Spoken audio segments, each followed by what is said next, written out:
Hey everyone, it's Sunday Nights with Ping. How are you all? Good to see you. Angela, hey, how are you? Thanks for your email. DJ, good to have you. Moonlight View, thanks for being here. Lynn D says, person turquoise waving speech hi. Hi. Juniper, hey, how are you? Good to have you. Marilyn Landis, Amy 007, Moon Shadow's here. Hey, Moon Shadow. And I Hate Mornings and Charisma. Hey, it's good to have you guys here after a crazy last night. Hey, Edget, good to see you. Last night was a little wild. It was a little mental. I hope we don't have anything like that here. It probably won't happen. Thank God. I wanted to tell you that everything looks like it has calmed down in the US. Today, over much of the US except for Oklahoma, but that was because of overnight hours. There's been no tornadoes except for that one that they registered after midnight in Oklahoma. So no giant tornadoes today, thank God. And gives the US a break for about 3 days, and then you're back on the storm cycle again, unfortunately. I'm going to tell you about the Salford murder inquiry in a second. Did anyone see the footage of the paraglider guy that almost killed himself? Man, that footage, that was awful. There was I can't show it to you because it's on his channel. I can tell you what his channel is. Hold on. His channel is Anthony Vella.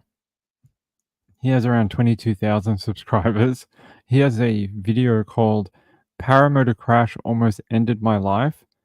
I've never witnessed something that is giving me like secondhand anxiety so bad in my life. He's flying in this paraglider and he starts to put the speed on and his whole canopy just collapses. Like, they have like the floating canopy up top behind the paraglider and it just falls apart. And he's just falling from like, I don't know, 1,000 feet or something. And he just lands on the bedrock below and broke his arm, broke his neck, broke his collarbone or something like that. You saw it, DJ? Yes, awful. Poor guy. I mean, I think he's going to be okay, but very lucky he didn't kill himself. All right, let me get set up. Sorry, I was trying to give you guys something to talk about while I got set up. Here we go. More information on the Salford murder. Hey guys, how are you? I found a new jumper. Do you like it? Is it pretty? All right, let's go. Let's talk about this. I know Angela did send me this as well, but it was on my alerts, luckily. It says here more human remains have been found in 2 locations as part of a murder investigation that started when a man's torso was discovered in a nature reserve in Greater Manchester. Detectives believe the torso found in Salford belongs to a man aged in his 60s, and they have informed his family now. So they obviously have a great idea who it is now. Formal identification of the remains has not yet taken place, but should be completed by next week, apparently, according to the GMP. At the news conference on Sunday, officers said the victim was believed to have known and lived with 2 men who remain in extended custody for further questioning after being arrested on suspicion of murder. So it sounds like maybe 3 guys shared a house and they murdered their flatmate. And that's exactly, and they chopped him up and then deposited his remains in various woodlands around the area. They found 2 other locations over the weekend that contain the rest of the remains of this 60-year-old man. So they know who it is now. They found the rest of him, and they've arrested the people who they believe are responsible for the murder. That is a good thing. Thank God. It was a bit creepy there for a while that they had just found a guy's butt and his legs, and they couldn't find his chest, his head, his feet, his arms, nothing. But it sounds like now they have. I'm going to show you the press conference if I can grab it. Where is my press conference?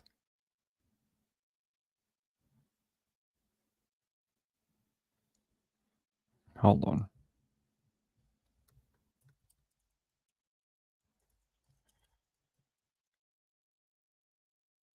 There we go. No. The press conference wasn't very long. It was like a minute. Well, okay, fine. We'll use this one. I was going to use YouTube, but we'll use Daily Mail. Good evening, I'm Detective Superintendent Lewis Hughes of Great Manchester Police's Serious Crime Division and the Senior Investigating Officer for this case. We've continued to make significant progress in our investigation into human remains being found in Kersal earlier this month.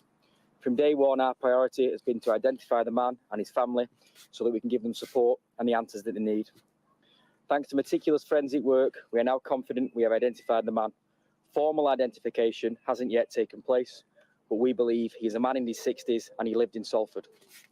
Specially trained family liaison officers have met with his family this afternoon to give them the devastating news, and we will do all that we can to support them at this awful time.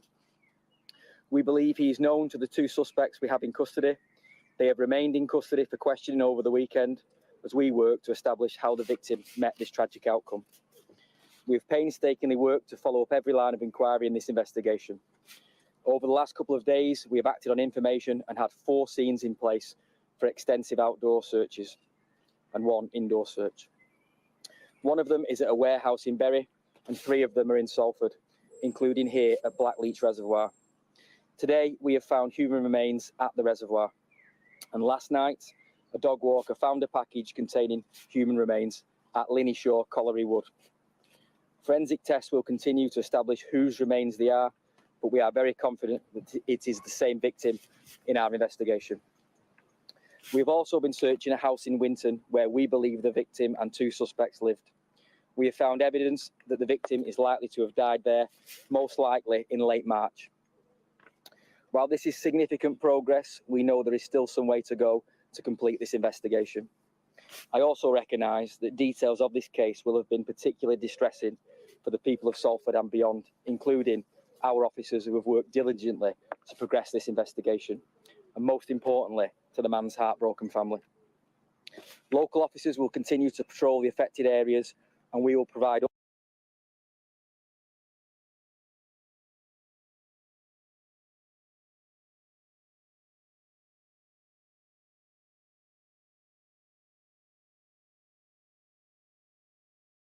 Good evening.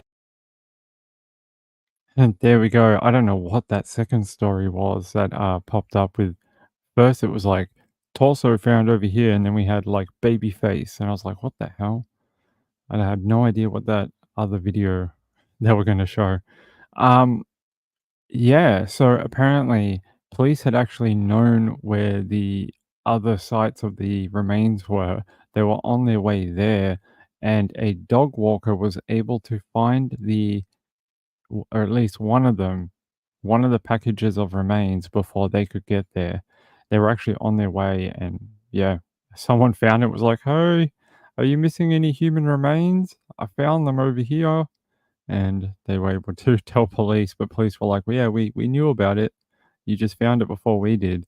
Um, it's good news. Good news that they've finally figured out who this person is. They don't have to be called the the torso found in Salford. Hopefully, we can find out what their actual name is eventually. It sounds like they have done next of kin notification, and hopefully, find out who these people are. 2 people who are okay with dismembering their housemate, apparently. So that's what it sounds like. Let me check this. The Independent. They said in the news conference earlier on Sunday, police revealed they had extended their search area to include 4 different spots after uncovering more intelligence related to the investigation.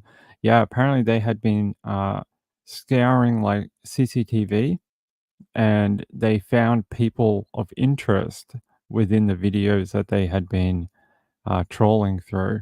And that's how the investigation came together. They said 2 men aged between 42 and 68 were arrested on suspicion of murder earlier this week, while a 20-year-old man previously arrested was released on bail pending further inquiries. So I don't know, maybe it's 4 people. We'll find out. Officers have also searched a property in Worsley Road, Winton, where they believe the victim and the 2 suspects lived.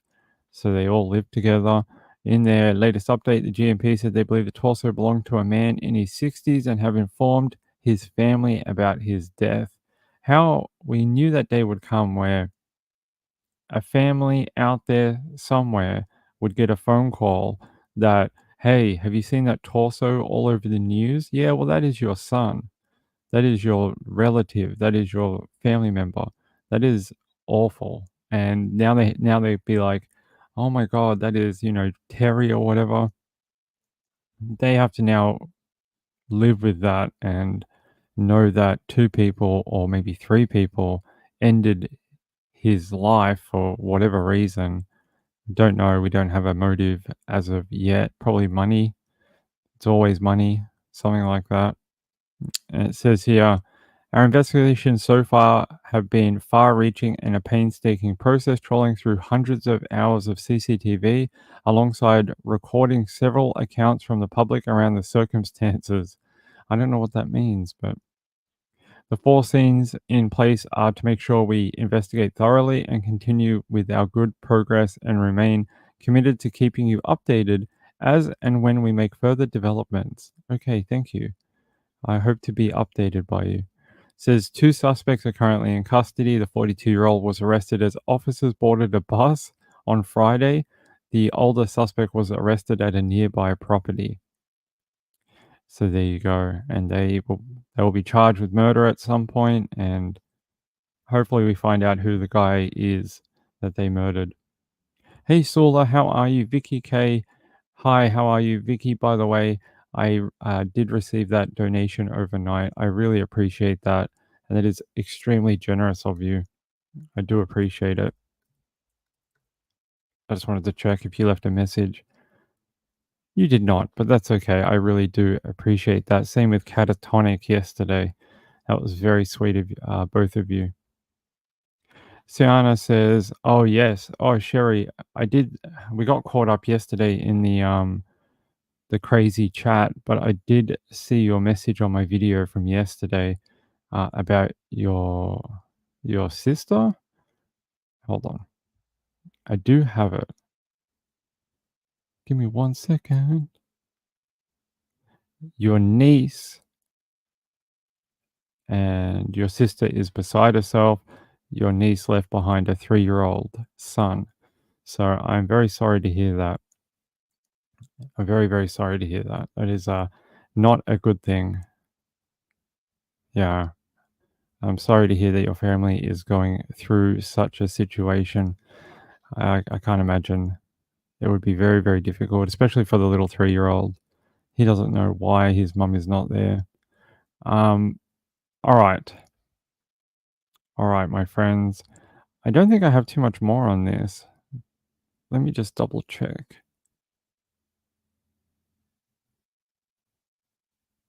I find the ages very interesting. A 42-year-old, the man who died is somewhere in the age of 60 years old. One of the men arrested was 68. Was it like a share house type thing? Was it like family members? Like uncle and a son and a dad? I don't know. It's interesting that two of the men are very close together.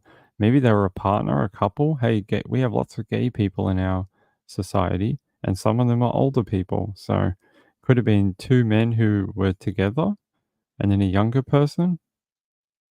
Don't know. I just want to check one more thing for it. Hold on. And then we're going to talk about Brianna Winston. Winston. Hold on.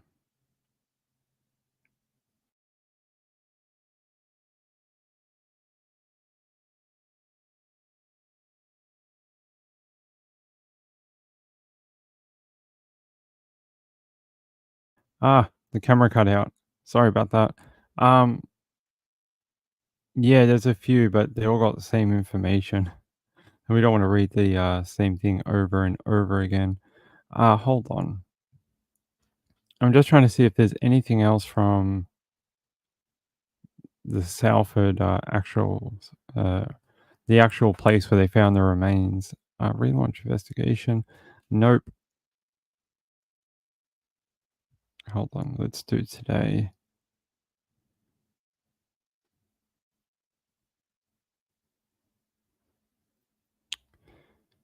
No, just the update. Just the update from police. Okay. All right. Let's move on. If I ever find out a name of the victim or the name of the perpetrators, the two men who were arrested, I'll let you know. But right now we don't have an extra name. And we're going to move on to Brianna. Not Bennington tornado rating. Come on, Google. There we go. All right. Sing alive. I love it alive. All right. Our newsroom tonight, a husband and wife have now become persons of interest in Clayton County in the case of a missing person that police have now classified as a homicide. So here's what we know from police tonight. The family of Brianna Winston reported her missing April 1st. They say they went to her apartment only to find it completely cleaned out, reportedly by the father of her baby, who she also lived with.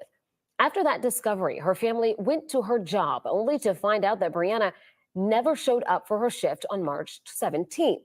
Clayton County Police are now saying the evidence is leading them to Brianna's boyfriend, Michael Edwards, who and his wife, Brianna Phillips Edwards, as a person of interest in her disappearance. Anyone with information is asked to please contact police.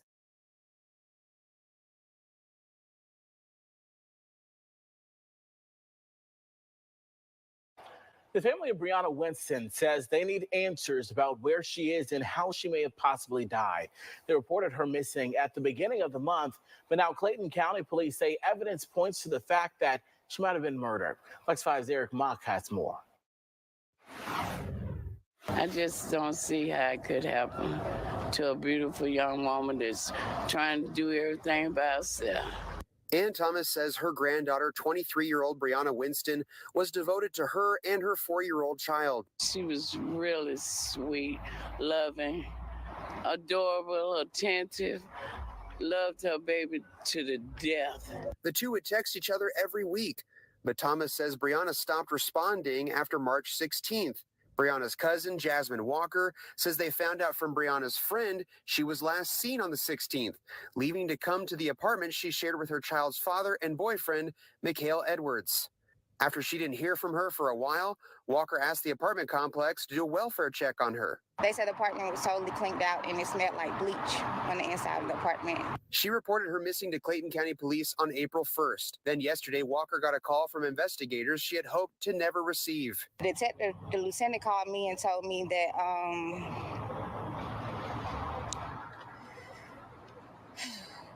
that she was going to put out a press release because she figured that my cousin is deceased, and she said from this point on they're just looking for Brianna's body. Police have named Edwards and his wife, Brianna Phillips Edwards, as persons of interest in the case. Walker says they had no idea he was married to another woman. Edwards is currently in the Clayton County Jail on aggravated stalking charges from a different case. Phillips Edwards was arrested for false statements, but later released on bond. Police Saturday couldn't confirm whether the false statements were in regard to Brianna's disappearance. Thomas says she just wants her granddaughter back. Could you please just come forward and tell us something about her whereabouts so we can find her body or find her and bring her home? Did you hear that? She said, very politely, very softly spoken, could you please just let us know where she is so we can bring her home? I've never heard such a more gentle, heartfelt plea in my life to have her returned, like their granddaughter returned. I mean, she wasn't angry. She wasn't sad. She was just, she just wants her granddaughter back. And the fact that I thought there was a really telling thing in that video when they did the welfare check on the apartment and they went in there, it had been cleaned out totally. There was nothing left of her belongings, nothing of her children, nothing. But it smelled like bleach. Anytime we hear that in true crime, it makes your antenna go up and you're like, what do you mean it smelled like bleach? That's like the first thing people grab after they murder someone. It really is. They're like, "Where's the bleach?" Every time we're like, when I entered the home, it smelled like bleach and chemicals, and you're like, "Oh my god, they were murdered there." Um, Very heartbreaking, and I think the police are on the right track for sure. They've just got to find out where she is, where they put her. Here's some photos of her, Briana Winston. They're saying she was very sweet, loving, adorable, really attentive, loved her baby to the death, apparently. Thomas said she and Winston would text every other week. She sensed something was wrong when Winston suddenly stopped responding after March 16. That's a while ago. That is 1 month. Then, like 1 month and 2 weeks. About a while. It's a while ago. It is, yeah, a long time for her to be missing and them not be able to find her. But apparently, her family has been handing out missing person flyers for weeks now, asking where she could be, and now they have suspicion it could be her ex partner and his wife. That is very odd. And the fact that nobody knew they were married, strange. They said the apartment was totally cleaned out and it smelled like bleach. That's never a good thing. Walker reported her cousin missing to the Clayton County Police Department on April 1. Where is Clayton County? Clayton County Police Department. Georgia, Jonesboro, Georgia. So we're in Georgia. So there you go for people who want me. There you go. Here's the two people they are, looking at for this. Police name Edwards and his wife Brianna, not Brianna, Brianna Phillips Edwards as persons of interest in the missing persons investigation. Better tell them where the girl is. You're gonna get, tell them where you put the body. Walker said she had no idea her cousin's boyfriend was married to another woman. Sounds like it could be some sort of like romance type scam. You know how like men marry a woman and then they have a girlfriend and then they don't want their two lives being crossed over or something. I have no idea. Says Edwards was taken to Clayton County Jail where he's being held on aggravated stalking charges from a different case. Philip Edwards was arrested for false statements but was later released on a bond.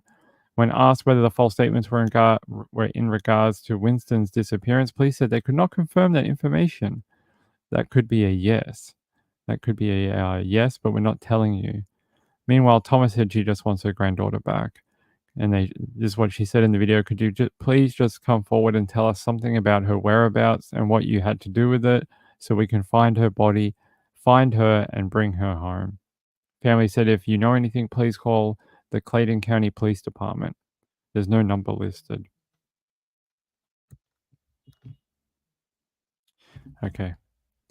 There you go. Let's see if this one has any more photos of her. Two very different photos, different hair. So she has more auburn hair here. That's the way I would describe it. More reddish undertones, and then more natural hair, like black hair. No coloring product as such. More straight. So maybe relaxer, what they call relaxer hair. And then this has some coloring and a shorter hairstyle. I don't know which one is newer. It doesn't say. It just says provided by the family. But there's two different, like obviously she had longer hair here. You can see it goes all the way down to her chest. But here it goes only to her neck. So I don't know. I'm not sure which one is newer or older.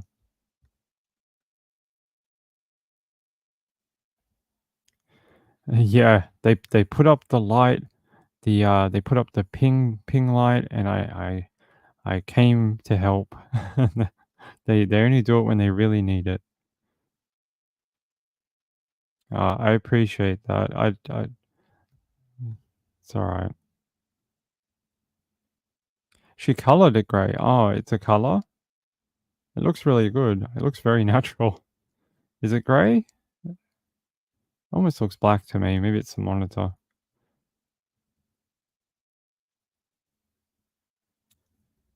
Nope. That one definitely is. You can see the reddish or auburn in it. But I didn't know this one. This one looks almost natural. But maybe, yeah, maybe there is a grey over the top. That light colour. Let me see if I can find anything on... Does she have a missing person thing? Let's have a look. 11 Alive, which is one of the local papers, says Clayton County couple persons of interest in missing person turned homicide. So they definitely think it's a homicide now. Hey, don't do that. There we go. And then in this photo, she has even different colored hair and longer, much longer. So it says detectives are focusing their efforts on piecing together the events leading to Winston's disappearance and ultimate searching for her remains. So they know she's not alive.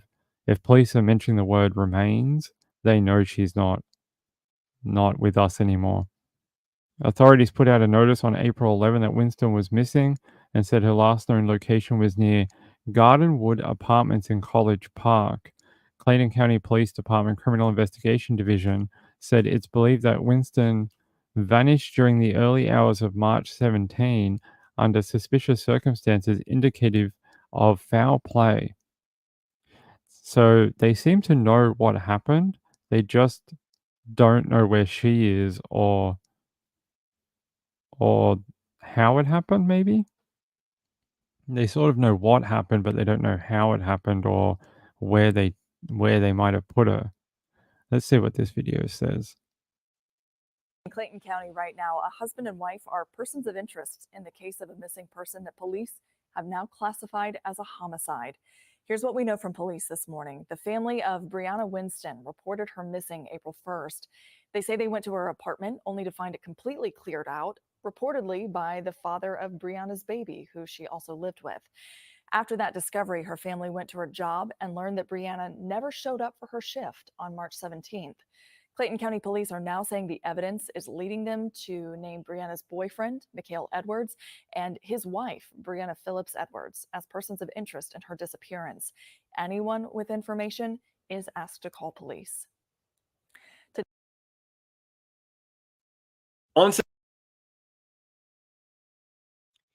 Moonlight View says grey is the new blonde. You know, I learned this the other day.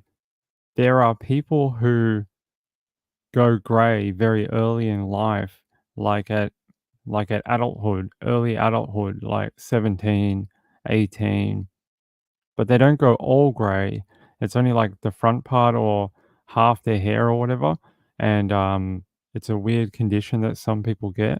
I didn't even know that, but it's very interesting. Laurie says, used to color my hair but stopped. You rock the grey. I am. If I go grey, I'm not going to color it.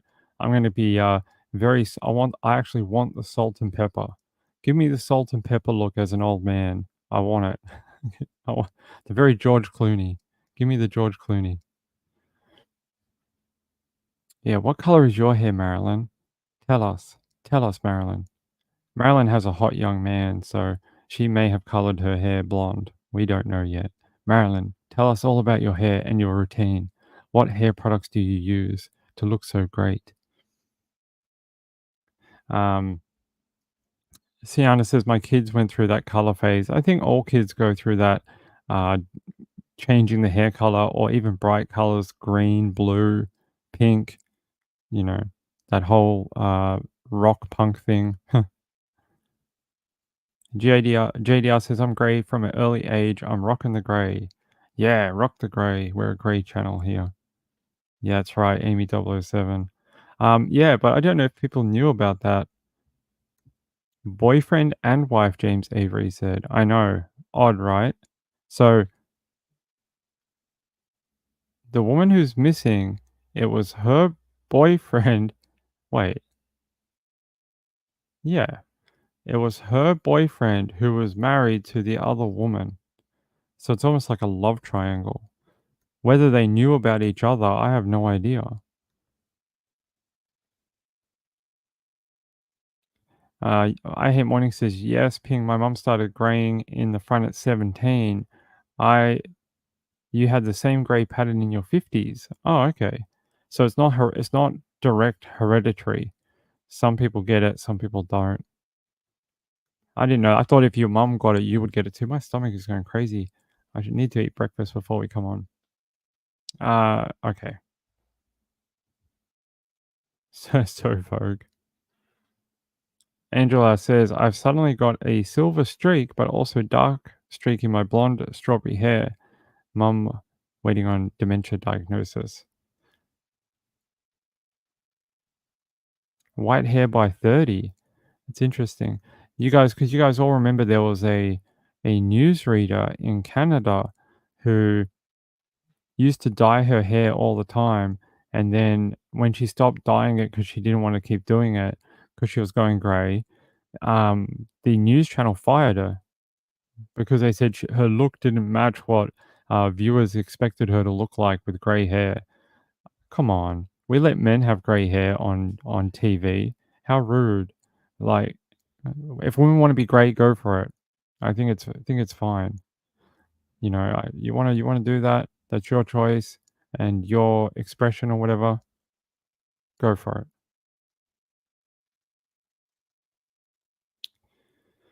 it. Okay.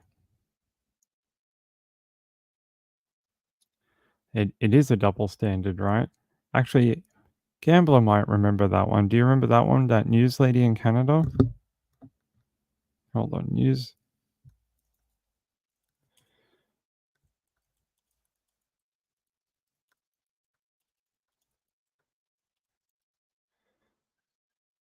Yeah, Lisa Laflamme or Laflamme. I don't know how to pronounce her name. It's French.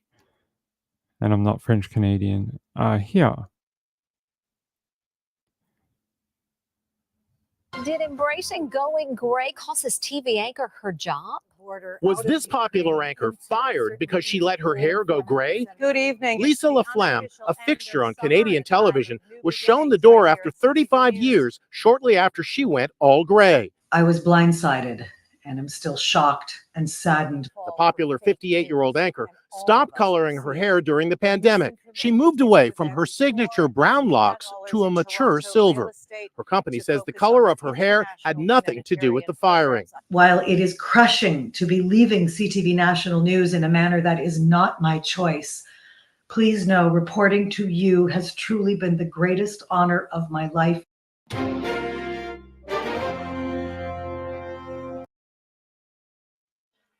I think she looks great even with the grey. I think she actually looks better with the grey than she did with the dark hair. She looks fantastic. Why not let her present the news? Are we in a society now when once you turn into your whatever age you turn grey, it's like, all right, let's take you to the barn and let's shoot you in the head. Like, you're no use to us anymore. Let's just take you behind the barn like a sad cow that needs to be put out to pasture. Like, ridiculous. We have older people in our society. A lot of these people are people who use traditional media like TV. A lot of younger generations don't even watch TV. So why would you need a person who is mimicking being young on traditional TV when young people don't watch TV? Wouldn't you want them to appeal to the people who are your target demographic, which are older people who use traditional media? I think they shot themselves in the foot with that. Let's try and be nice to everyone and understand that all demographics matter and have value within our society. Better with the grey hair, I like it too. It's awful, Jenny. Back in the 70s, Laurie. I wasn't born then, but I will look at some point for you. Then D says, I let my grey just in front grow out during COVID. I liked it, so I kept it. Yeah, you keep the salt and pepper. I can't wait to get salt and pepper hair. Hopefully I'll look like Link from Good Mythical Morning. Although I've got long hair, so it'll be a bit different. Still got long hair. It's just shaved now. But Brian Lush in Canada. Is that the one that Gambler gave us? Brian.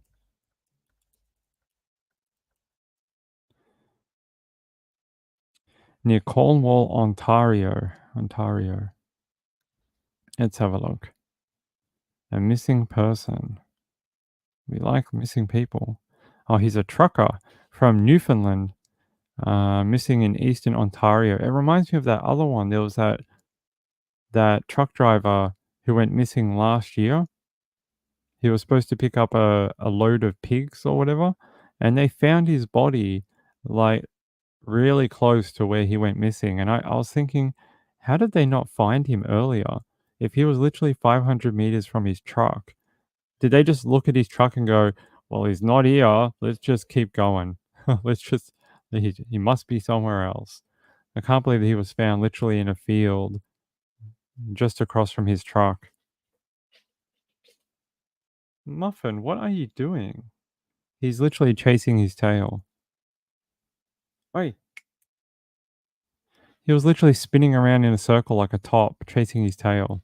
I've never seen him do that before. All right, let's have a look.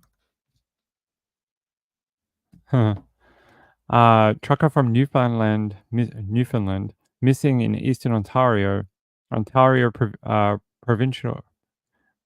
I'm going to pronounce it wrong now. Provincial police are asking for the public's help in locating a missing man from Newfoundland who disappeared in Eastern Ontario. Brian Lush, 51, is a transport truck driver, was expected on the East Coast this week, but he did not turn up. His family last heard from him on Wednesday. According to police, Brian's family tracked his truck's GPS to a gas station on Country Road 27 in Somerston, Ontario, just east of Cornwall. Police found his truck, which had his personal belongings inside, but he was not there. Surveillance video shows the missing man getting out of his truck at the gas station just after 4:30 p.m. on April 24, 2024, and walking to the front of his truck. He is not seen again on video. That's freaky. Did he just disappear into thin air? He must have just evaporated. Brian is described as 5'10" with a medium build, around 200 pounds or 91 kilos. He has brown eyes, short brown hair, and was last seen wearing a blue hoodie, jeans, and a ball cap. The OPP searched the area, including with dogs and drones, in an attempt to locate the man. In an update on Sunday, the OPP took to social media to say that a helicopter will be in the area again today, asking only trained volunteers to come forward. So they're looking for civilian searchers from K9 or emergency response to come and help. They don't want anyone who is civilian or, just general population. They need people who actually have working expertise in search and rescue or canine handling or, stuff like that. Let's have a look at the area. Petro Pass Truck Stop, Country Road 27, Somerston. All right, let's have a look. Country Road 27, Somerston. Let's have a look at the area. Yes.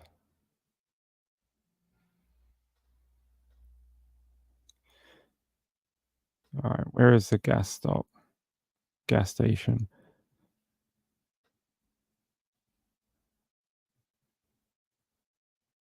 So, okay, near Road 27.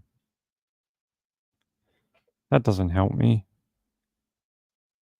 The road is 27. Somerston. Oh, here. Petro Pass gas stop. Okay. So he was found. This is where the truck was found near here. This gas station, Petro Pass truck stop. And it's a very desolate area. Where could he have gone? Like, it's all farmland. Like, there's not much here. Is that an airport? Yeah. Cornwall Somerston Regional Airport. There's an airstrip nearby. Just there. But other than that, there's not much around. Look. It's pretty desolate. Unless you get up into... Is there a town somewhere? Not really. It's a pretty rural type area. There's a big highway. Maybe he wanted to get on this highway, Ontario 401 East. And there's a little bit of a thing here. A few homes and industrial. A couple of factories. A few homes here, like a couple of streets of different properties. I mean, there's a train track. I don't know. It's very odd. Where could he go from here? Unless someone took him. Or he hopped a ride. As you can see, look, all the different trucks. They obviously have a lot of trucks come in here. They've got a truck parking bay here where the big, long, double B type trucks park here overnight or for a nap or whatever. They park up in there. So it looks like it is for trucking, a truck stop. But where could he go? I don't know. I don't know the area very well, but they're saying that surveillance footage shows the missing man getting out of his truck at the gas station just after 4:30 p.m. He walks to the front of his truck. He is not seen again on video. I don't know. Where could he go? Here's a photo of him. I'll show you a photo of him. Here's a photo of the man they are looking for. That looks like when he entered maybe to pay for his gas or whatever, to pay for his petrol. Brian Lush, 51. Let's have another look.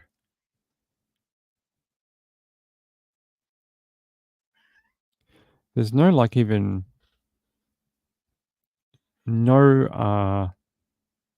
no news channels have even done any stories on him yet.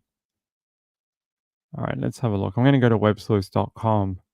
I've never heard of this place before. Have you? I've never heard of it.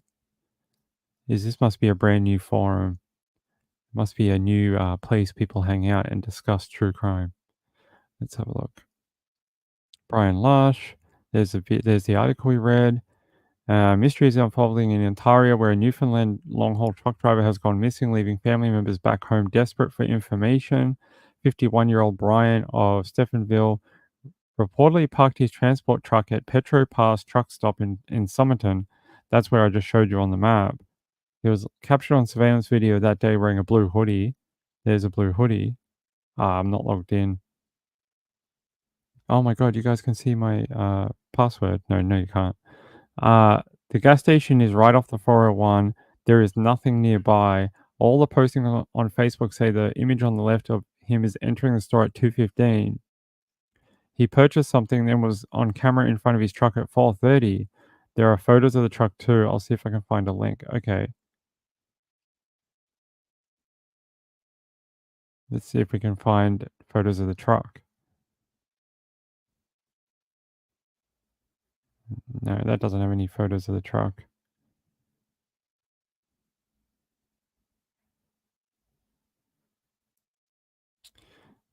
Yeah, so a lot of people are saying there's nothing out there.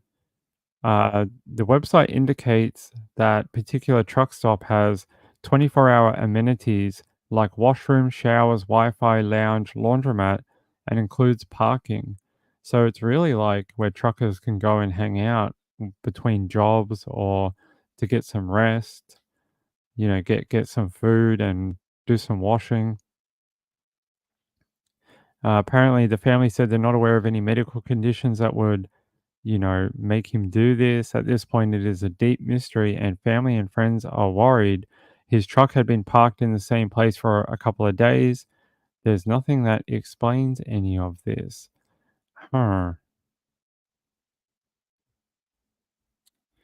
Looks like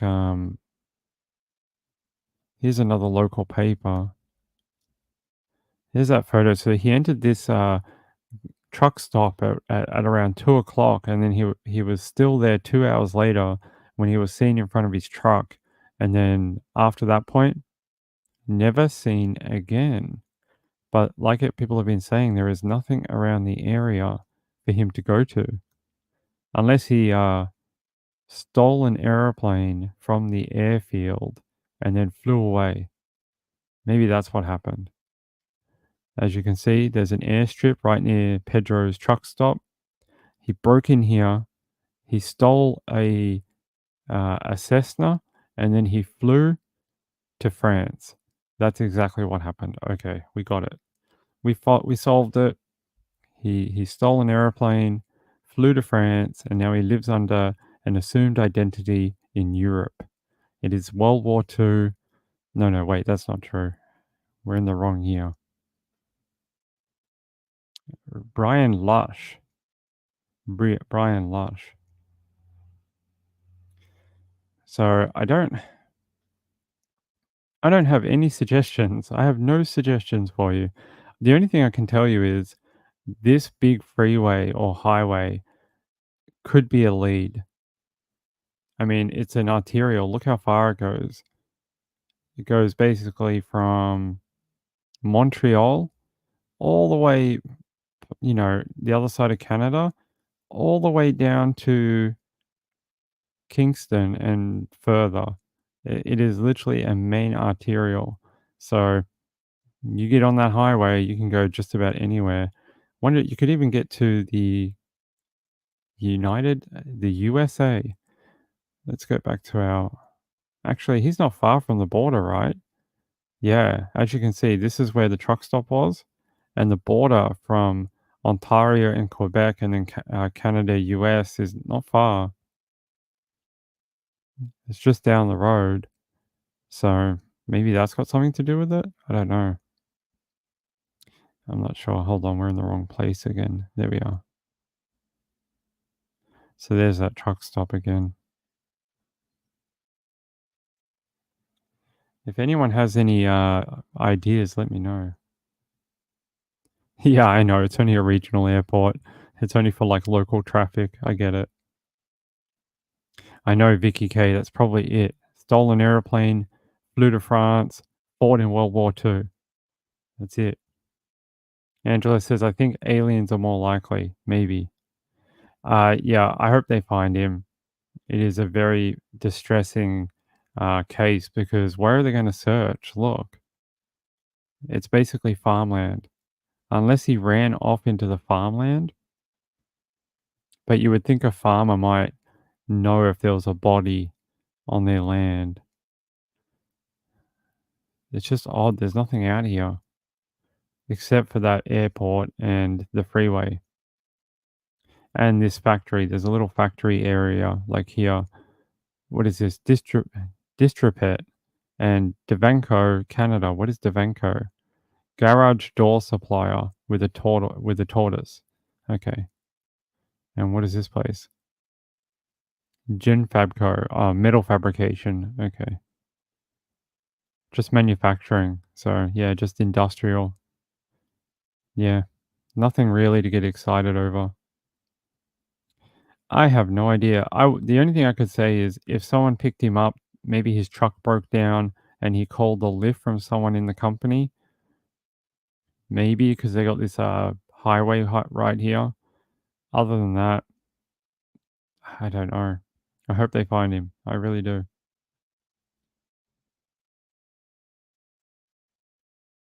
What? Did they ever find the cause of the accident on the bridge that killed the couple? I don't know. I don't know what case you're talking about. Got into another truck driver's rig to talk? Maybe. Right, and the fact he went into the store to spend money. If you were going to do something weird, why would you go and put yourself on camera? He does have a family, yes, he does, in Newfoundland. Maybe he had an altercation that went a bit too far and they put his body in a truck to hide the evidence. You would think that if they saw a bunch of trucks leave all of a sudden, maybe they'd be able to get a clue. Yeah, it's odd, right? Why spend the money if you're not going to take the truck? Oh, the Bentley crash. I don't know. That's the one that crashed into the toll booth or the border booth.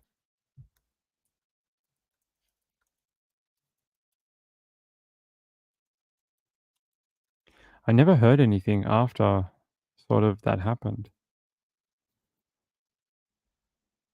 Yeah, didn't really hear anything else after.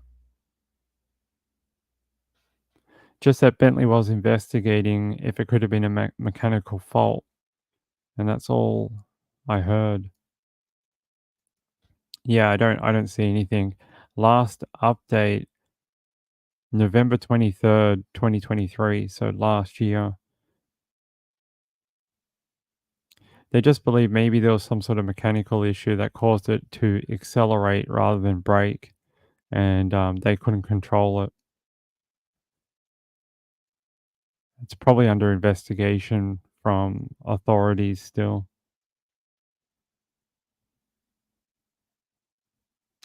Yeah, unsolved mysteries with Ping on Sunday night. All right, let's move on. Thank you for the story about Brian Lush. Hopefully they find him. Just not a lot of information right now. Actually, let me just do one quick check here. No.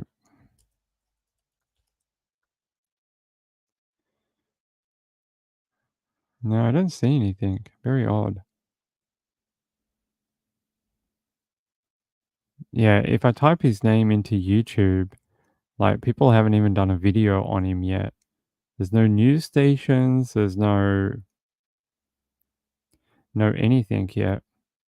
Maybe soon. Hopefully we get more coverage of it.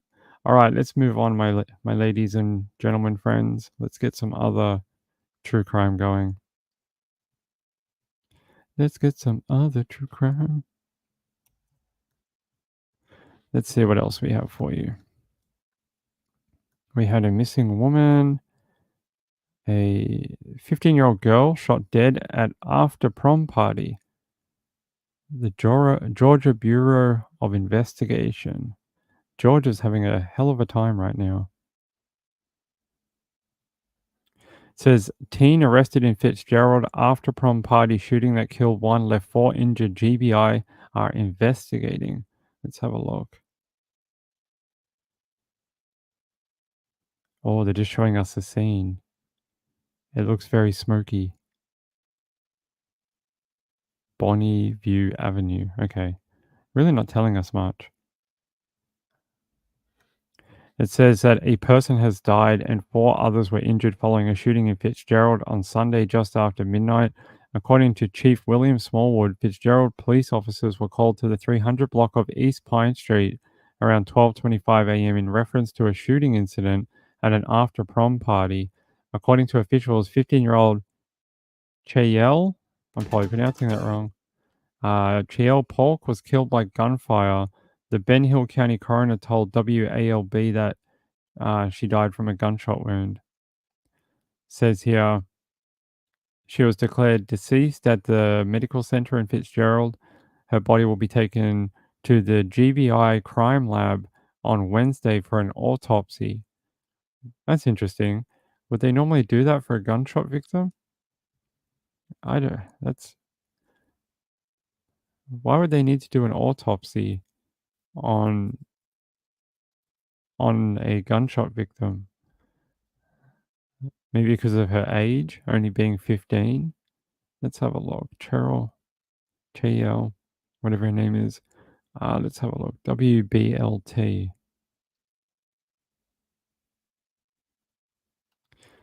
No.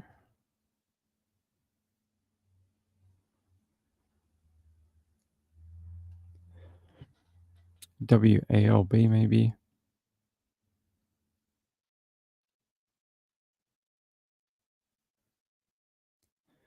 Sorry, I'm trying to find a better source for it. All right. Here's a photo of her. She is the woman killed in the shooting at the after prom party. 15-year-old in Georgia has been arrested and charged, for a shooting incident that killed another 15-year-old and injured 4 other teens at a prom after party. The GBI says police responded to the reports of a shooting just after 1 a.m. in Fitzgerald. When officers arrived, they found 4 people had been shot. All victims were taken to a local hospital for treatment. A 19-year-old and 2 minors were injured. GBI says 15-year-old Chayel Polk was pronounced dead at the scene. The unidentified 15-year-old being held is accused of shooting 4 people and charged with 1 count of felony murder, 3 counts of aggravated assault, and possession of a firearm during the commission of a felony. Georgia officials said the investigation remains ongoing. Yeah, apparently the GBI did release a statement here. I want to make it bigger for you. The GBI arrested charged 15-year-old for a shooting incident that happened at an after-prom party in Fitzgerald, GA. The minor is accused of shooting 4 people and charged with 1 count of felony murder. Imagine doing that, felony murder at 15 at an after-prom party. What are these people thinking? Are they just like, yes, I want to go to jail for the rest of my life? I don't get it. The investigation is active and ongoing. Anyone with information is encouraged to contact the Fitzgerald Police Department at 229-426-5000. So they're still asking for information on it. Quadruple shooting in Fitzgerald. Okay. Maybe we can find more. Yeah, the mirror.co.uk. Prom party takes horrifying turn. Hold on.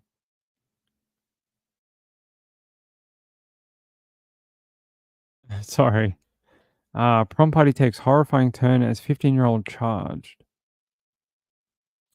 That's all it says. We don't even get a video of the suspect or anything. The teen died from a gunshot wound, according to the Ben Hill County coroner. The teen's body is due to be taken to the GBI on Wednesday so that an autopsy can be carried out. Chief William Smallwood said a 15-year-old boy was airlifted to hospital and remains there in critical condition after the incident. The wounded 19-year-old has since been released from hospital. The 15-year-old accused of shooting 4 people has been charged. Yep, we know that. According to WGXA News, officers were also called to the street on Friday, April 12th, to the reports of a man being shot.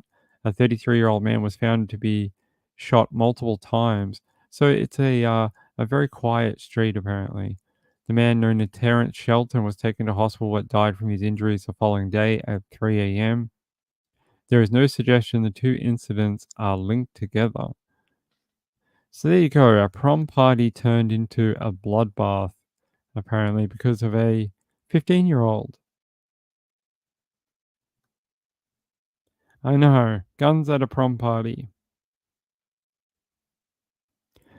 At not even 18, 15.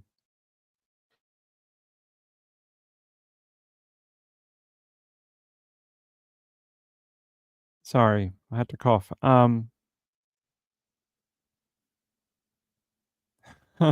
Angela says, I've sneezed while driving and hit the gas and went through a speed camera. That is some bad luck.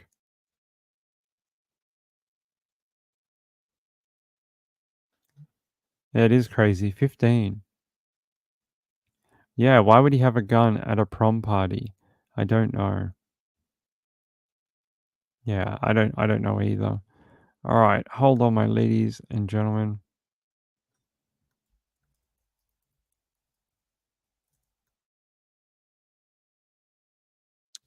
Let me grab this other story for you.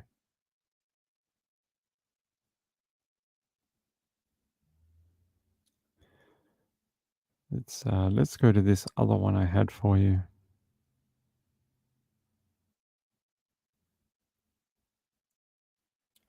Actually, we can do the one that DJ sent me if we want.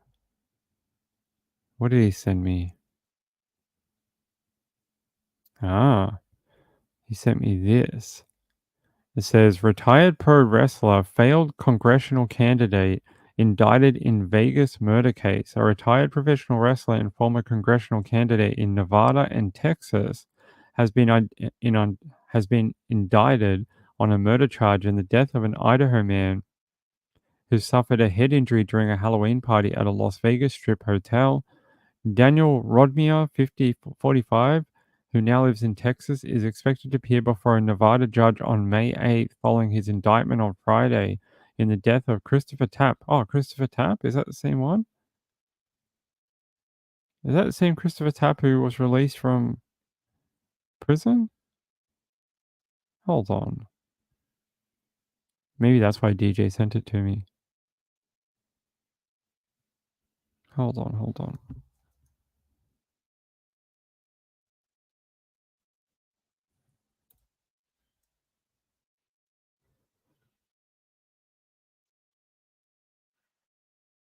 All right. Good evening. We have new information for you tonight. Las Vegas police named a suspect in the death of Christopher Tapp. Tapp spent 21 years in an Idaho prison after being wrongfully convicted. He was released in 2017. Police found 47-year-old Tapp injured in a hotel room in late October. He died a week later in a hospital. The Las Vegas Metropolitan Police Department released new information today naming Daniel Rodimer as a suspect in Tapp's death. Police issued a warrant for 45-year-old Rodimer's arrest on the charge of open murder. Back in January, the Clark County Coroner's Office ruled Tapp's death a homicide, saying he suffered blunt force trauma to his head. According to KSNV, the NBC station in Las Vegas, Rodimer is a former professional wrestler. He also unsuccessfully ran as a Republican for Nevada's 3rd Congressional District. That was back in 2020. And he also ran for a Texas congressional seat in 2021. There you go. So he's now been indicted on those charges and has to appear before a Nevada judge on May 8th. So in about a week. Daniel Rodimer. So I feel so sorry for Christopher Tapp. He fought so hard to get out of prison, then received a settlement. It was like, what was it, like $11 million from Idaho Falls or something like that. And then he dies not long after in this incident. I mean, if you had to write a story for someone, you couldn't write such a sad ending, right? He just got his life back, got released, got some money, and was going to go do whatever he wanted to do.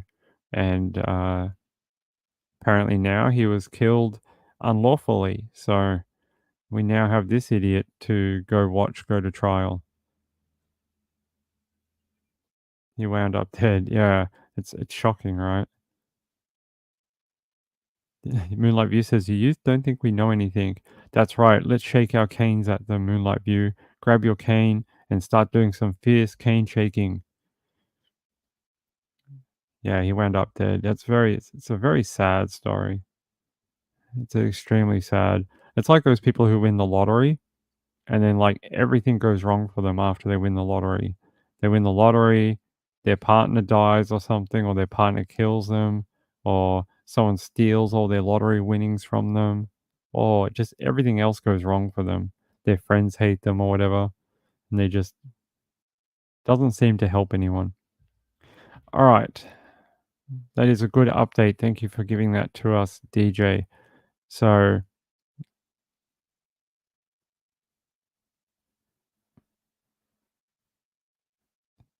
I'm just trying to see if we get it. What day we have to go on May 8th.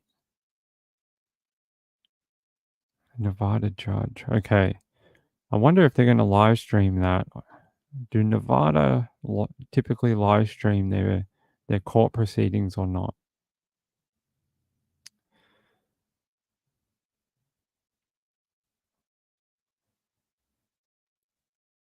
Actually, we have him in his first court appearance in Las Vegas a couple of weeks ago.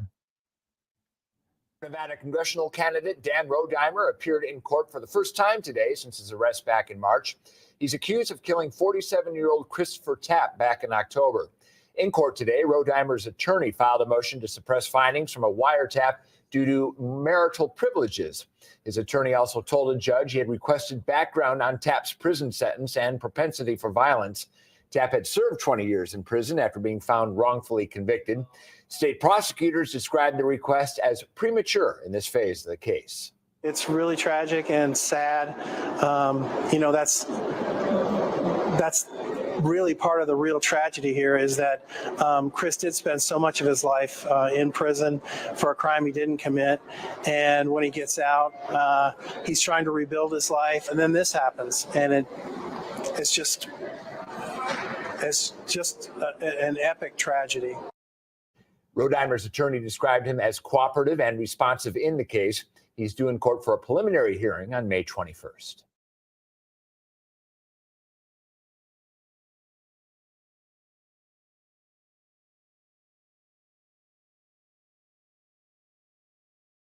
All right. Thanks for giving that to us, DJ. I appreciate it. Let's change tact and go to a different story. If I can find it. Here. Broken Arrow man accused of driving through Starbucks naked multiple times. Okay. I don't know why you would want to drive through a Starbucks naked, but let's find out.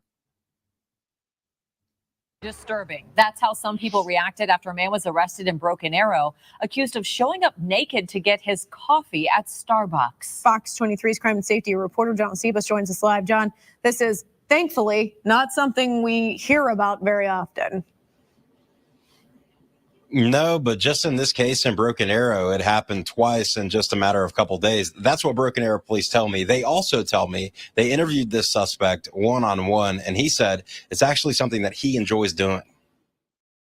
The Starbucks on West Kenosha is closed for renovations, but before the construction started, Broken Arrow police say Michael Billingsley showed up fully naked. That's crazy. Alexandria Moore works across the street at a music studio, so Starbucks is a popular place to go for people who work in the strip where she works. Some of my students, they typically go over there, like their moms or whomever will come and bring them coffee and stuff during the lesson when I'm teaching, and yeah, I know that they would probably be pretty disturbed as well. According to court records, Billingsley went to the Starbucks on March 30th completely naked to pay for his coffee. And then again a week later, playing porn on his phone and exposing himself. It left such an impression that people working there knew his order of large iced Americano. Broken Arrow Police Public Information Coordinator Ethan Hutchins says it's disturbing. It's unfortunate that somebody would do this to employees who are just trying to make a living and have to deal with somebody doing this. According to court records, the man described himself as an exhibitionist, which according to Cambridge Dictionary is someone who likes to get attention by being naked. Starbucks sent Fox 23 this statement saying we are aware of the inappropriate behavior towards our partners that occurred at 2 of our Broken Arrow stores, and we continue to work with local police to support their investigation. I think that mental illness is on an all-time high, especially after going through the pandemic, and he just needs some help. Billingsley faces 2 counts of indecent exposure. He has already bonded out on a $4,000 bond.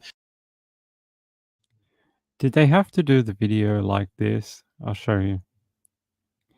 Did they have to have his head float in like this? They're like, dun it, dun it, dun it, dun it, dun it, dun it, dun it, dun it, dun it, dun it, dun it, dun it, dun it, dun it. It's almost like the shark theme from, from Jaws. Dun it, dun it. He's coming to get you naked from the drive-thru. Quick, run, everyone. He'll be at a drive-thru near you. Vicky K says, scary looking fella. Yeah, a little bit. A little bit. Probably more scary naked.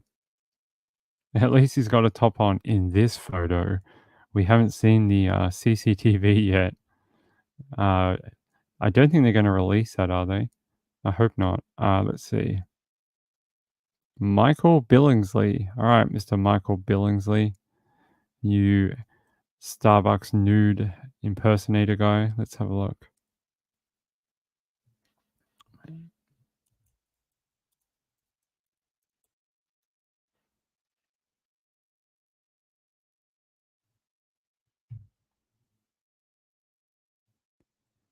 Man accused of visiting Starbucks drive-thru while naked on multiple attempts. All right. The Starbucks on West Kenosha is closed for Oh, renovation. no, this is the same video. Damn. Thought we were going to get a new one about it. It says, according to court records, Billingsley went to the Starbucks drive-thru on March 30, completely naked. Okay, if that's what gets you off, buddy, don't subject workers to it. He allegedly did it again, this time while playing porn on his phone.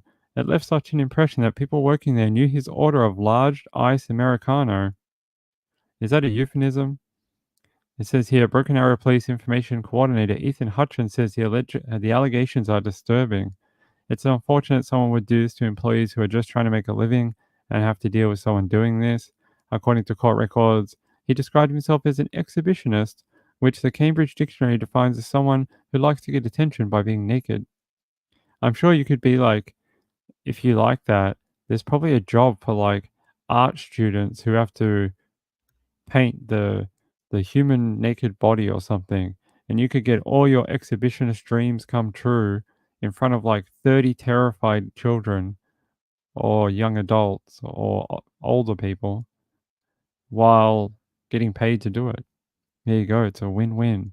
Just don't go to the Starbucks. They don't do that there. It says here, police say he admitted to at least 3 incidents in an April 9 interview. They believe there may be other victims.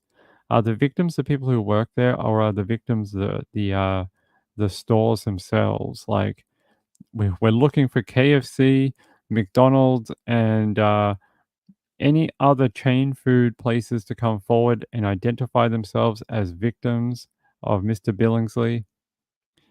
Like, not the employees. Don't ask them to come forward. It says here, we are aware of the inappropriate behavior to our partners/employees that occurred at 2 of our Broken Arrow stores, and we continue to work with local police to support their investigation. A Starbucks statement read. There you go.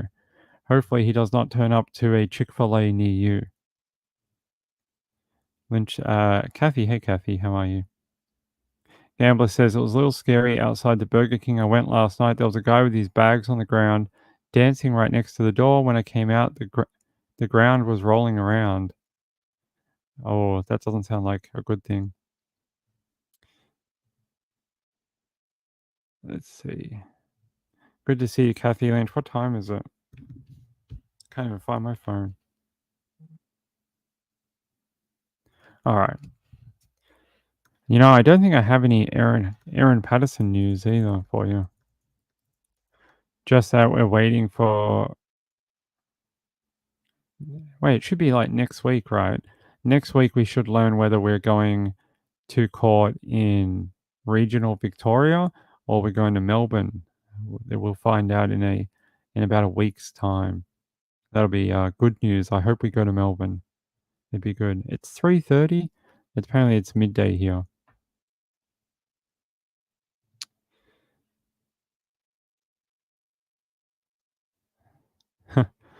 Burger King, the place of high-class people. Although I like Burger King better than McDonald's. Actually, I have a story for you. Last night I was here, and I got a message from my neighbor, and my neighbor was messaging me, and he said, "Hey, Ping, are you still on this number?" And I was like, "Yeah, what's up?" Like, I was like, "Crap, do I have to fix something or go outside and help him with a fence or something?" And he's like, I ordered McDonald's, but I accidentally put the order through like twice. And he's like, I ordered all this food. And he's like, I'm no way going to be able to eat it. So he's like, can I drop off half of it to you? And I was like, yeah, sure. I was like, sure, that'd be nice. And I met him outside and he handed me all these bags of McDonald's that got delivered. And I said, I'll give you some money. He's like, no, no, no. And he just gave me all this food. And I was like, that's so nice. I hadn't even thought of making any dinner yet. And he's just like, here, have all this food. And it was really sweet of him. He's a really nice guy. He's my neighbor that lives on this side here. He actually, behind this wall, he lives in a cabinet. No, he has he has his own apartment. But yeah, he's a nice guy. Yeah, I know, nice neighbor. We're going to buy him some chocolates or something as a, thank you. I prefer we have down here Hungry Jack's, which is Burger King. I prefer Burger King than the McDonald's. They're better burgers and taste like real food rather than whatever McDonald's gives you. Last night when I ate that McDonald's, that was the first time I'd eaten it in a decade, maybe longer, 15 years. I just don't eat takeaway. I'm not a takeaway person. Hey, Marjorie, how are you? Last minute joining in, family for the weekend, baby grandson. Hey, baby grandson, way more important than Ping. You go have fun with your baby grandson. All right, let's see if we got anything else. Do we have any other nude people at drive-through? We'll have a look.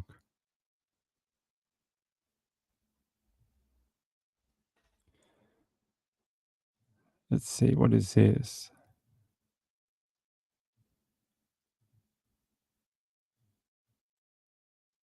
Out to that 13 Wham exclusive, a murder for hire plot foiled. In a recorded phone call from jail, Alexander Kais is accused of planning to kill the people who sent him there. 13 Wham's Jackie DePere was the only reporter at Kais's jailhouse arraignment and has our exclusive reporting tonight. Last month, the jury convicted Alexander Kais, a rapist who prosecutors say held a high school student captive for 2 days. Now, Kais is accused of attempting to have multiple people involved in his rape trial murdered.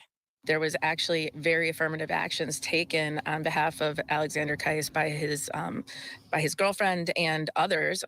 There's a juvenile that's charged in this case also to take the life of a judge. And there was plans to take the life of an assistant district attorney and a person who testified in his original trial. Court paperwork alleges that while being incarcerated at the Ontario County Jail, Kais directed his girlfriend, Lydia Gator, to hire a hitman to kill the judge in exchange for Xanax pills.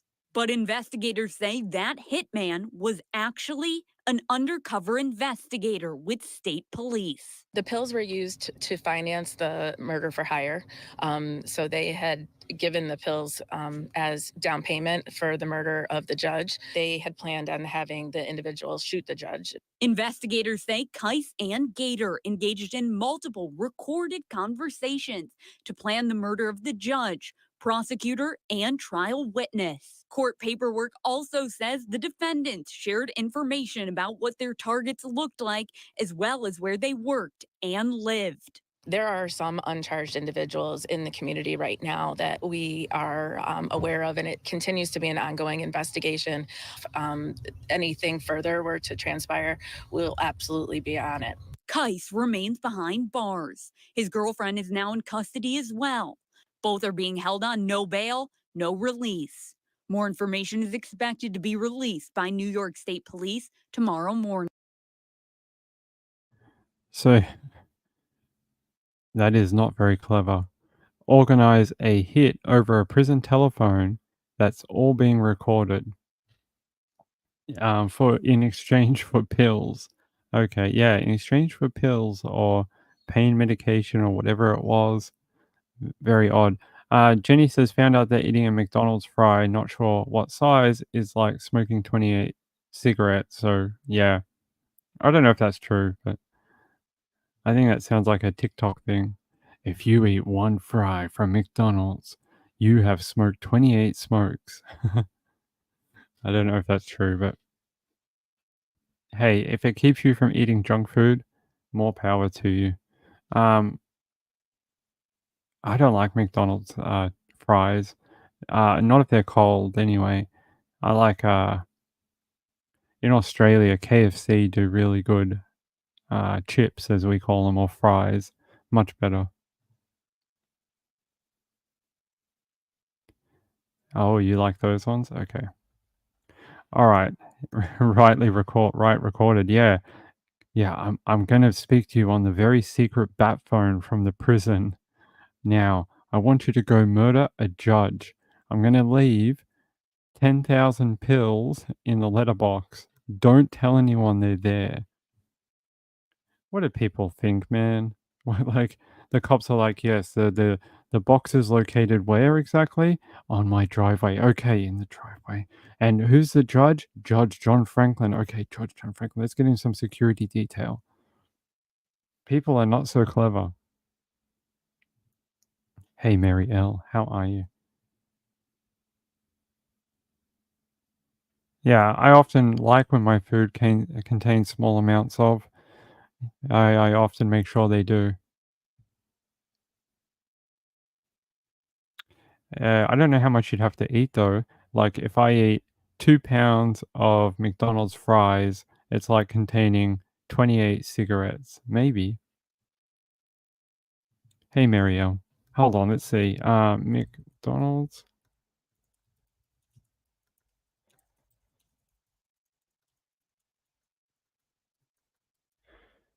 Let's see.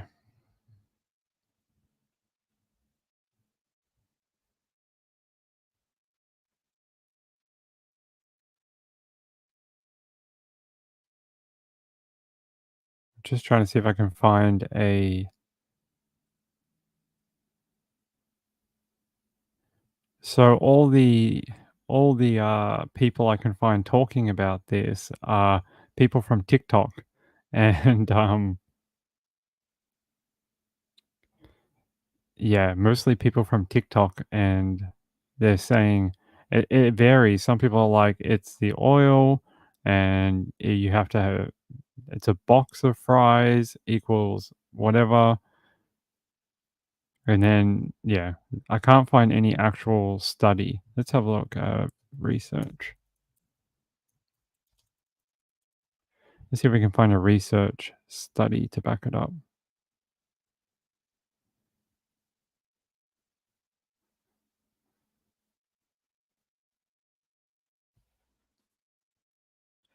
All right. Yeah, Snopes.com, the fact-busting website of doom. Do McDonald's French fries contain a cigarette ingredient called acrylane? For starters, it's spelled acrylamide, not acrylane. Yeah. So what do they say? Let's have a look.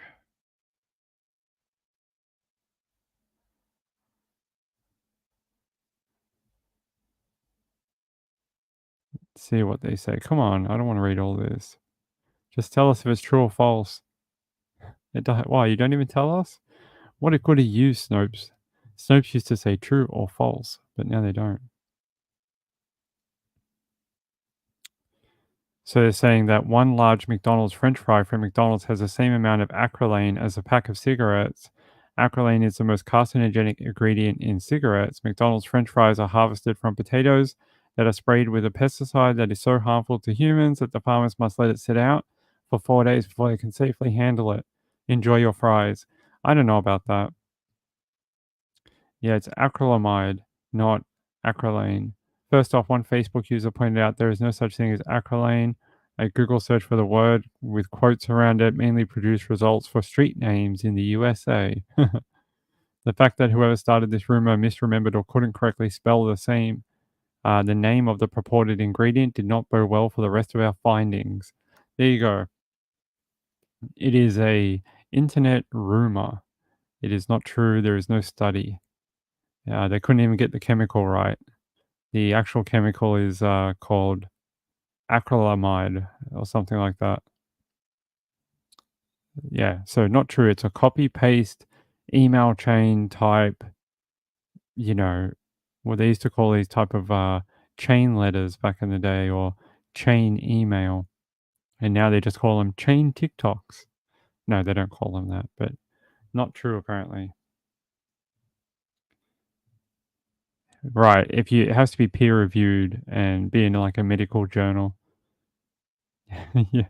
So where's our friend? Where's our friend Jenny? Jenny, you can safely eat French fries again. It's okay. There is no acrylane or whatever in the chips anymore. Hey, Richard Price, how are you? He says, "Sup, peeps, sup." Do you get a fist bump? Get a fist bump. You have to fist bump your screen. All right, I felt it. All right, I felt it. All right, let's go. Let's keep going. All right, we solved the mystery about French fries, and now we can move on. What is this? All right. Sheffield mother accused of biting, hitting, and trying to drown her own son. Ugh. Why do we have so many of these type of stories? A Sheffield mother was arrested on Tuesday for aggravated child abuse charges. According to the court documents, Ashley Elizabeth Jones allegedly tried to drown her 10-year-old son in a bathtub, along with biting/hitting him, as well as throwing bleach on him and locking him in a closet. Police received a report Sunday claiming the boy's mother had been physically abusing him in the week before. When police and a Colbert County Department of Human Resources on-call worker went to speak with the boy, documents show he explained his mum threw bleach on him after he made a statement wishing he lived with his father. The boy claimed that he went to take a bath to wash off the bleach, and his mother came in and shoved his face underwater. The boy then started to pretend to play dead to get her to stop. He explained she proceeded to lock him in a closet for what he believed to be was a few hours. Documents state he showed police multiple scrapes and bruises on his body, which he also claimed came from his mother. When Jones was asked to come in to speak about the accusations, documents say she told them she was on her way but never showed up. Police then issued a bolo for her vehicle. Jones was located on Monday, and documents state she denied all the allegations. Jones was booked into jail on Tuesday on a $50,000 bond. She bonded out the same day, apparently. Here's a photo of her. Her name is Ashley Elizabeth Jones. There's a great photo, apparently taken with a 2003 Nokia 52. Apparently they couldn't find a different camera that worked. So they just went, yeah, that'll do. Let's take it with a Nokia that's 18 years old. And that's all we have. Let me see if I can find anything else about her. Ashley Elizabeth Jones. So she's from Alabama, apparently. Let's see.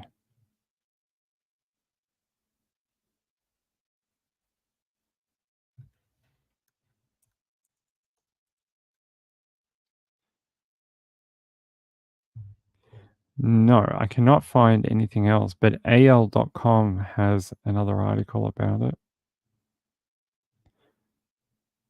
Stop trying to make me pay for your paper.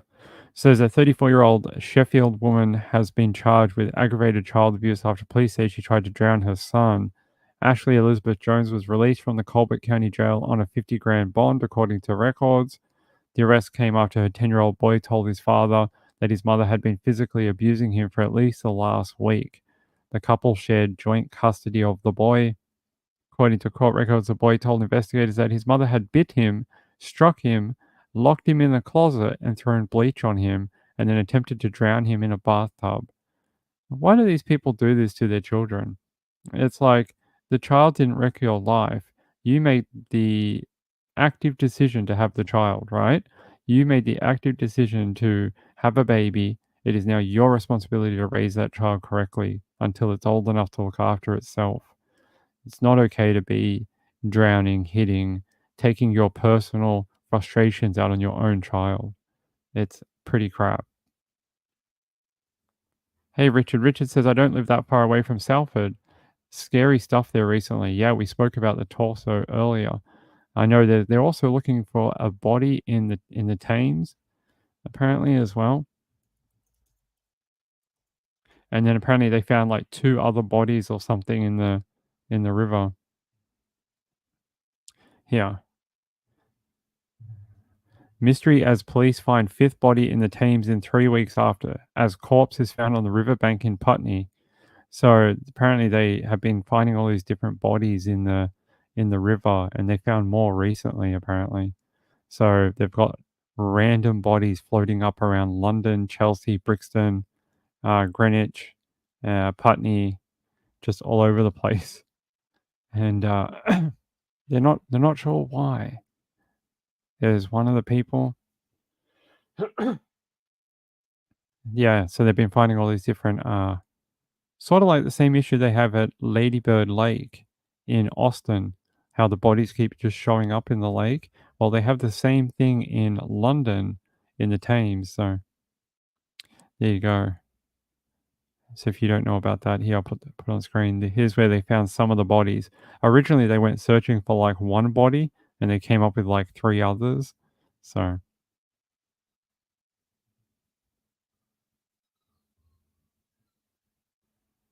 Richard, yeah, the meal I ate last night that my friend gave me, or my neighbor, was the first time I'd eaten it in about a decade.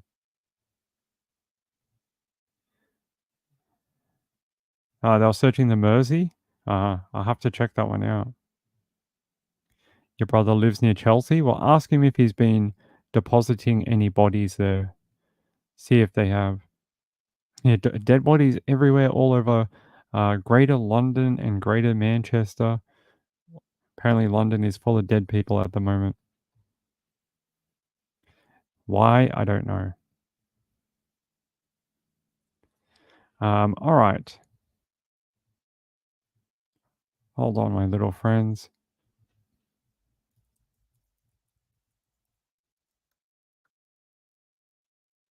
I was trying to see if we could find anything else about the London thing.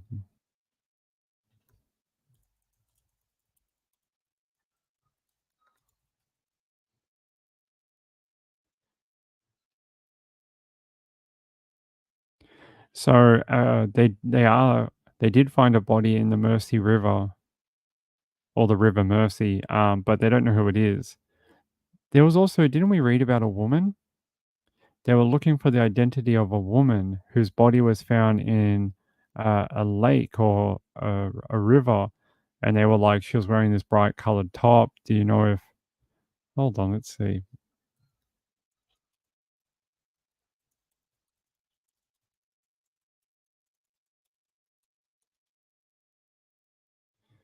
No, not Nicola Bully. I remember I showed it to you. It was like a bright green top, and they were like, have you seen a woman that was wearing this bright green top?" But there's also this one. They found a man's body. It was found dead in the River Mersey, but they're trying to figure out who he is. Yeah, they just don't know his identity. Yeah, that's in the Ladybird Lake in Austin. 2 minutes from your house, or you'll have to let us know if they get a good update on the identity of the man. They're saying what he was wearing could be a good clue. They said police have been working over the last week to try and identify the man and trace his next of kin. Now they have released new details about the man, including his believed age, height, scars on his body, and an attempt to identify him. An image of a shirt he was wearing has also been released. The man is described as a white male, aged around 50 years of age, 5'10" with a beard, short, dark hair. The man also had a large scar and surgical implant on his left shoulder, as well as another scar in his upper abdomen. When he was found, he was wearing a large size shirt. He also had a 32-inch waist and wore footwear in size 8. Police believe the man he was also wearing a distinctive champion shirt, which they hope could identify him. His death is currently being treated as unexplained, and a post-mortem examination will take place to establish the cause of death. So they didn't provide those images, though. Short one could answer vital question. Let me see if I can find the t-shirt.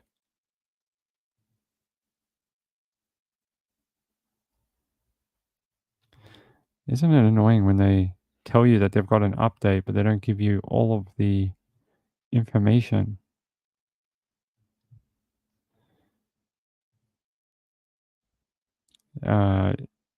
Yeah, they just showed us a photo of a police car, but didn't give us any of the, identifying stuff.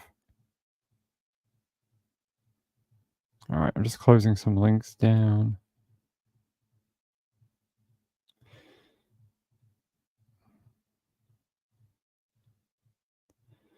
Sorry, ladies and gentlemen. All right. There we go.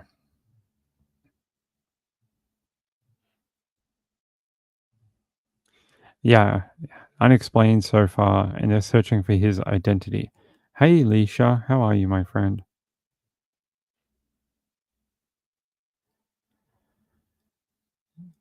Yeah, you tell her all about it. Jenny, you pointed towards the article. You tell her all about the dead bodies found in the river. I don't know if they've identified them. It doesn't say. Let's see.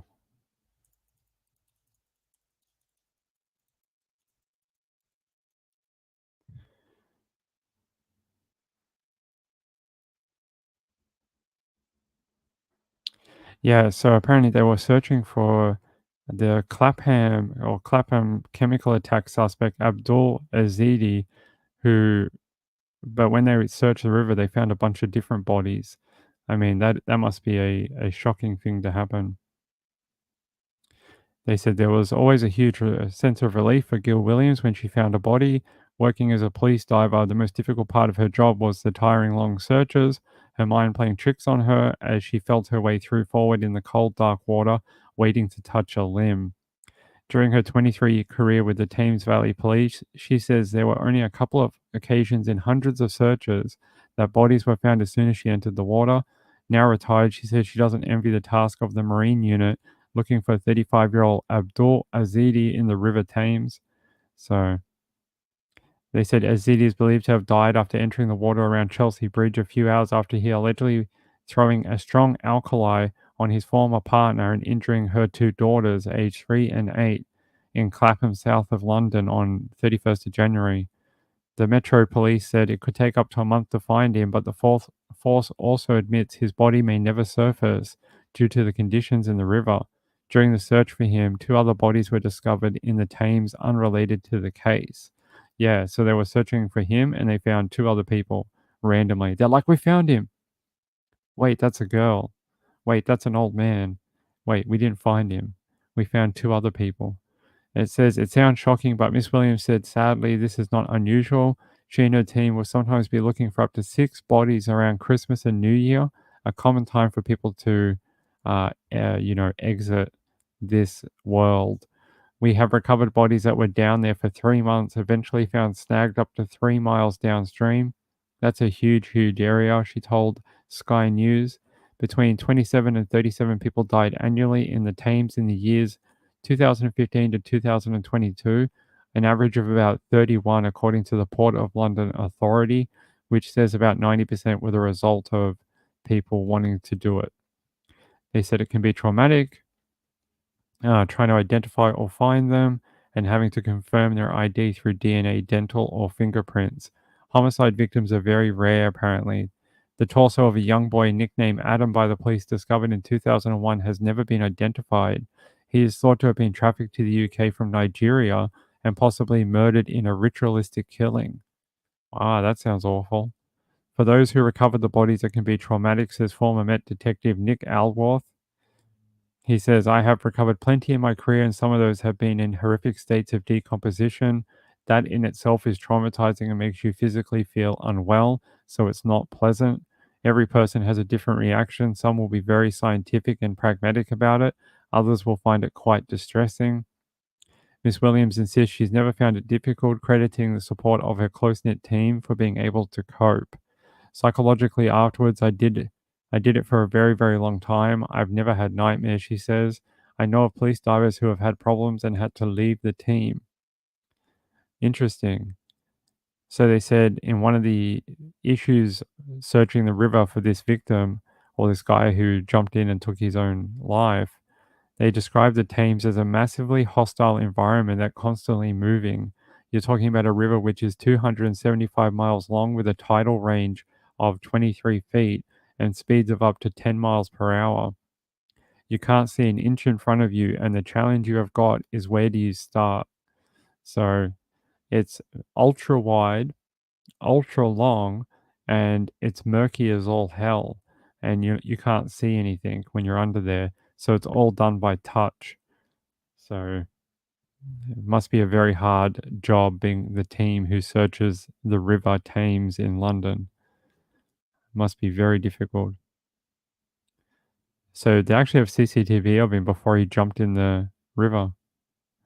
The last known sighting of him. He's not a good guy. He threw chemicals on his ex-partner and their children, and damaged them. Injured them is the word.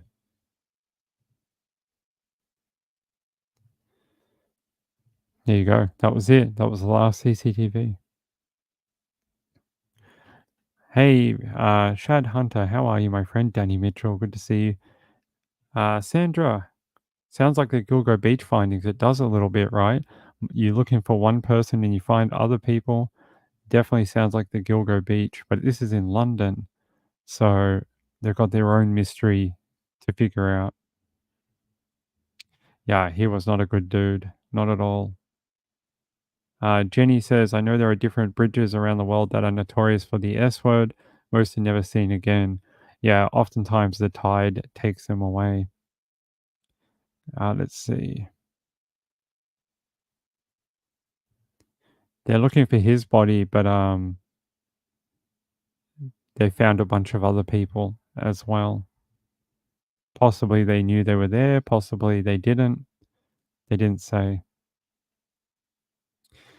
They can be. Some are good cops though. There are good police out there that take pride in their work and take pride of upholding the blue line. Just depends who you get. All right, my ladies and gentlemen, we're going to start wrapping up for the night. Richard Price, has anyone watched the Law Lodge here of the Smiley Face Killer? Speaking of Riz, yeah, I've seen the original Oxygen documentary of the Smiley Face Killer. I don't know if there's anything to that sort of conspiracy theory. I need to see a lot more proof of it being, you know, something tangible. All right, my friends. It's getting late. I've not heard of Law Lodge, but the Smiley Face Killer is a theory of young men going missing near water and the killer spray painting a smiley face nearby. What's going on? Hold on. Oh, Roy sent me a story about another woman teacher messing around with a student. Yeah, man, I've seen there was another 2 in the paper today. I didn't do them tonight, but there was another couple from America, a female teacher who was giving oral sex to a student, and then another one having sex with a student. All right. By the way, I do want to thank Catatonic and Vicky K for their generous donations yesterday to the show. That was very kind of you. Richard Price says, yeah, I think it's more likely drunk lads. Yeah, risk-taking activity or whatever. Free inhibitions.